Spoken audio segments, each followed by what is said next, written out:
things that we're summoning into the world now are not demons, they're not evil, but they're more like the Lovecraftian great old ones. There are entities that are not necessarily going to be aligned with what we want. So this transition is really, really massively important for our entire species to navigate.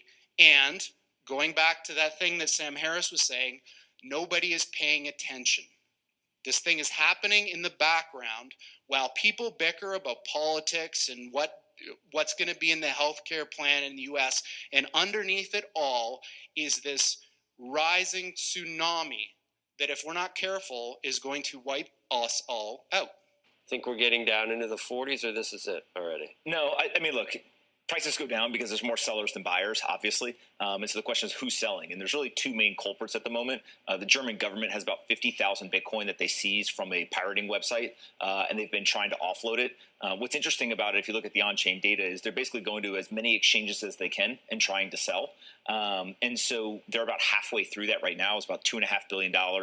They've sold about $1.5 billion or so.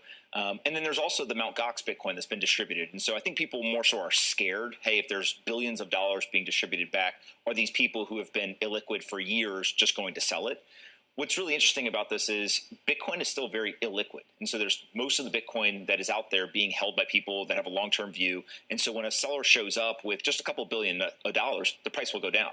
Now, if I told you someone was going to come sell billions of dollars and the price was only going to go down to $55,000 or so, that's actually pretty bullish, right? I think that people are looking at this and saying, hey, look, Bitcoin is still pretty healthy. At the start of this year, the amount of Bitcoin that had not moved in over a year was over 70%. 70%. So very high. Now, as the price has risen, some of that has started to get distributed, which is what you would expect in a bull market. And so really the question right now is basically, how strong are those hands, and will they outlast the German government? Will they outlast these, Mt.Gox distributions? And so my expectation is as we get further into the bull market, that number will come back down towards 50, 55%.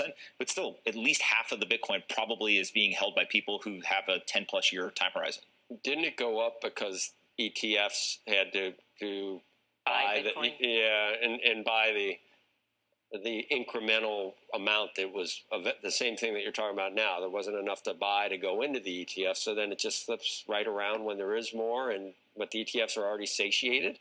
Yeah, I think that there's a huge part of Bitcoin is a free market asset. And so naturally when an ETF gets approved, there's a bunch of people who are very excited. The media is talking about it. People rush in and they buy it. But you needed to buy Bitcoin to go into the ETFs, right? And there weren't that many for sale. Correct. And so about 80% of those flows now, after people have analyzed it, appear to be retail, not actual institutions going in yet. And so I've talked to a lot of folks who run RIAs or large institutions, and it takes a while for them to go through their investment process, underwrite the risks, approve, and then allocate. And so my expectation is kind of the second half of this year, maybe end of Q3, beginning of Q4, we'll start to see a lot more of the institutional flows into those ETFs. And also the basis trade. There was a lot of people who were going long Bitcoin, short the futures, and as that spread has come down, less and less people are saying, hey, I should go put that trade on. And so it's just a very dynamic market with a lot of inputs and trying to stay on top of it. I still think Bitcoin's got a very good future ahead of it. So you got Congress, they're trying to do things. Right? Welcome to the Crypto Teacher. And I come back with that video just to make you think. Don't forget to like and subscribe to the channel. And make sure you join the Patrons. If you're not a part of the Patrons, make sure you're hitting the Cash App. And then also, guys, make sure you're following TikTok. Remember to follow TikTok. It's free. And make sure you like and subscribe to this channel. And remember, your life is an illusion and TV is your reality. We have Pomp on CNBC. Speaking about Germany selling, we got Mt.Gox. You're looking at Germany with about 2-3 billion. We have Mt.Gox 9 billion. And neither one of them have sold all. But we dropped over 170 billion. And they have nowhere near that number, guys. So that let us know there's another whale that was selling, and we know who that whale was. And that's the fear, guys. We know for a fact they're not going to say, I took your money. It's all an algorithm. Same way if you look at the stock market, you have 7 stocks that got all the money. That is impossible unless you understand the system. And those stocks got so expensive, now all of them are doing splits. You can't make this stuff up. And guys, when it comes to these ETFs, I tell you, make sure you're paying attention to inflows and outflows. And we have Trump speaking at the Bitcoin conference. And just like Michael Saylor, but Trump is 10 times bigger. And now you have the older generation speaking about Bitcoin. And we have the politicians now behind crypto. It's a bad position. Listen to this, guys. It's a bad position to go against crypto. Remember, guys, crypto was all about criminals. It's a scam. Don't touch it. Now you better not go against crypto if you want to get elected. Guys, remember, your life is an illusion and TV is your reality. And you can't make this stuff up. And speaking of supercomputers, guys, you know I talked about an NWO book. I talked about on this channel when I first started, and we don't hear it from mainstream media. Now mainstream media is bringing up AI and supercomputers. And supercomputers are very important, guys, when you understand your eyes, your retinas.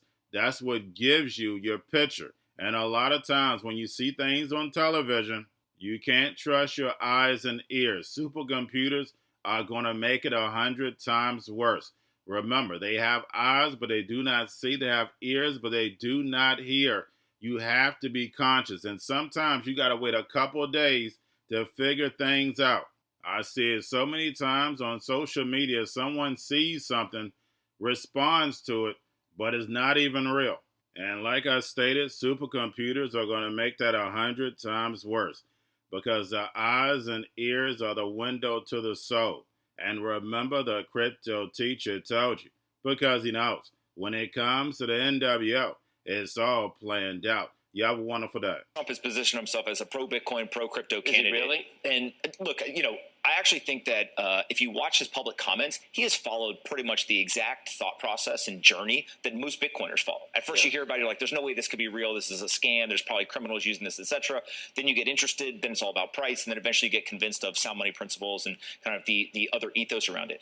Now, what I do see is Democrats are kind of caught in between two things, right? Because on one hand, you don't want to cede the crypto and Bitcoin point to the Republicans, but also you have a number of people in the Democratic faction that are saying, look, we don't like this stuff. We actually want to clamp down on it. And so what you're getting is a bifurcation from what I can see, where there's some breaking of the party lines. And ultimately, I think that people for decades have been voting for their wallet.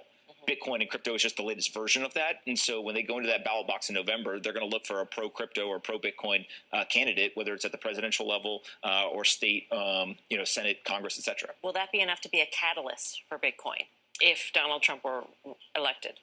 A lot of Bitcoiners probably won't like this answer, but I actually think the only thing we need as a catalyst for Bitcoin is time.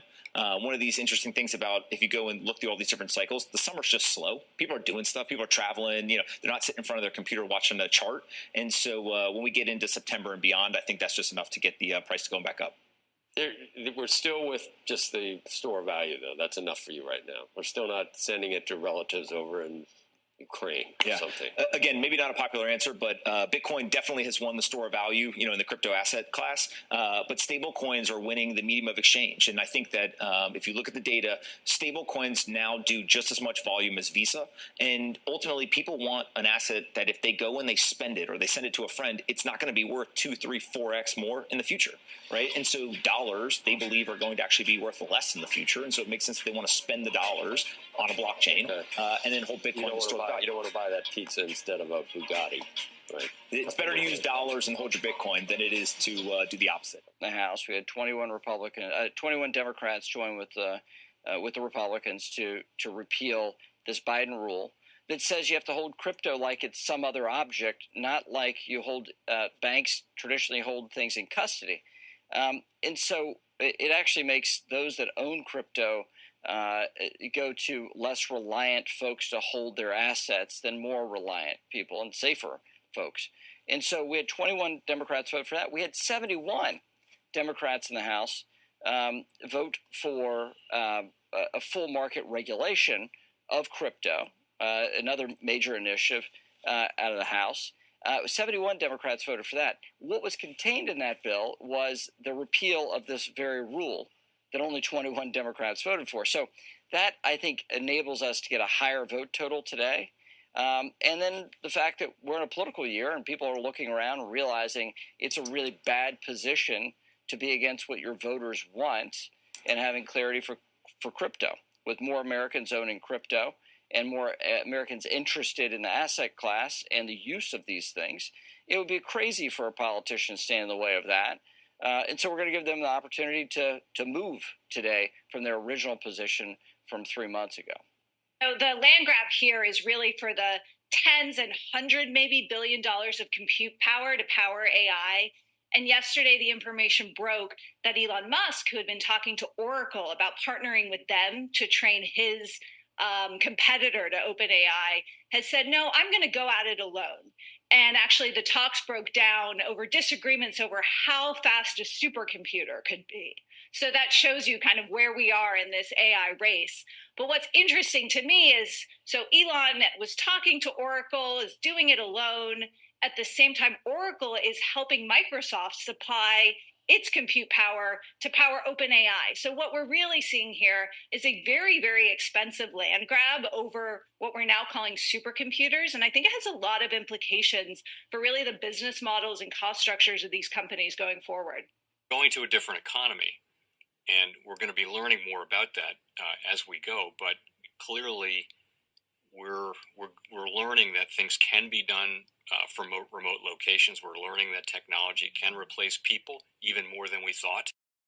We're not going back to the same economy. We're recovering, but to a different economy, and it'll be one that is more leveraged to technology. And I worry that that is going to make it even more difficult than it was for many workers.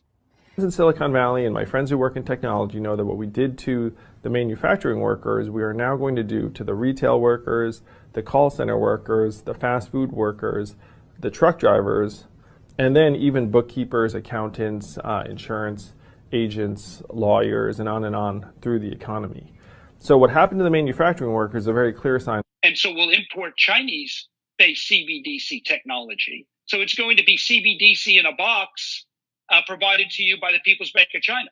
But every stock, every bond, every currency, every commodity, every piece of art, every private business, every piece of real estate will eventually be a token on a blockchain, an entry on a ledger, permanent and immutable. We will have truth instead of trust, and we will save over $7 trillion a year. 6 to 8% of global GDP is wasted by the friction of the trust industry that's necessary when you have dual entry accounting. With triple entry accounting, which is what a blockchain is, we get rid of all of that friction. It's a beautiful future. Like what you see in China and their social credit scoring systems, right? If we get identity wrong, it could be a tool to enslave humanity. And if we get it right, it could be a tool to liberate humanity. And as an American, I'm obviously rooting for the one that's on the side of freedom. Bitcoin is an international asset. And also, I do believe the role of crypto is, it's digitizing gold. I actually believe this technology is going to be very important. Look at it. We have been part of a huge revolution in investing through ETFs. We believe that ETFs will be changing the whole way we invest. Many people still use it as a means, people are investing it for indexing. No, the majority of people who are putting money in in ETFs are active investors that are buying exposure. The entire bond market is being transformed as we talk right now. I believe the next generation for markets, the next generation for securities will be tokenization of securities. And if we could have that distributed ledger that we know every beneficial owner, every beneficial seller, we all have our code of who's buying, who's selling, instantaneous settlement. And think about it, it changes the whole ecosystem. Chinese bank ICBC has been hit by a ransomware attack, and the U.S. Treasury market, as a result of that, has been disrupted. This, according to the Financial Times. We're getting it more right now with Bloomberg's Shonali Bassick. Shonali, what do we know? Listen, we have the Financial Times now reporting that ICBC, one of China's largest banks here, was hit with a ransomware attack. And remember, they're a very significant intermediary in the Treasury market. The SIFMA has told its members that this has been part of the reason reason here that the system is kind of clogged up, if you will. During that auction that we saw a little bit before, the attack had prevented ICBC, according to the Financial Times, from settling Treasury trades on behalf of other market participants. A large executive at a major bank also telling the paper that such a large party on the fixed income clearing corp creates major concerns, potentially impacting the liquidity of Treasury markets. Now, it was not just a poor auction; it was absolutely lousy. And you know, when the dealers have to step in to save a Treasury auction, that's a rare occurrence. And Cryptoteacher and the New World Order book, plus the 3 kids books. It's time to re-educate. Also, new to cryptos, Coinbase, Bitrue, Binance. Do not forget book links and crypto links are in the description. The stock channel, guys. Don't forget to go like, subscribe, spread everywhere. You have your Kobo, your chip stocks, your banking, your gaming. While everybody's sitting at home, get home stocks, the Seaver, the biotech stocks. And while everybody's at home wishing they were still getting that free money, what are they doing? Drinking and smoking weed. Don't forget about those stocks, and you have a wonderful day. The most powerful person in the world is the storyteller. The storyteller sets the vision, values, and agenda of an entire generation to come. Steve Jobs. And guys, you know I truly believe in this. When you look at the New World Order, they're the storytellers. And that's the reason why I wrote my New World Order book. But guys, now it's time to change the current generation. And I wrote 3 kids books. You know I love the Trinity because I understand the power that's in it.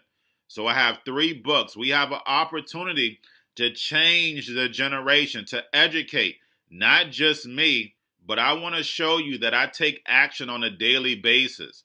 And I want you to take action on a daily basis.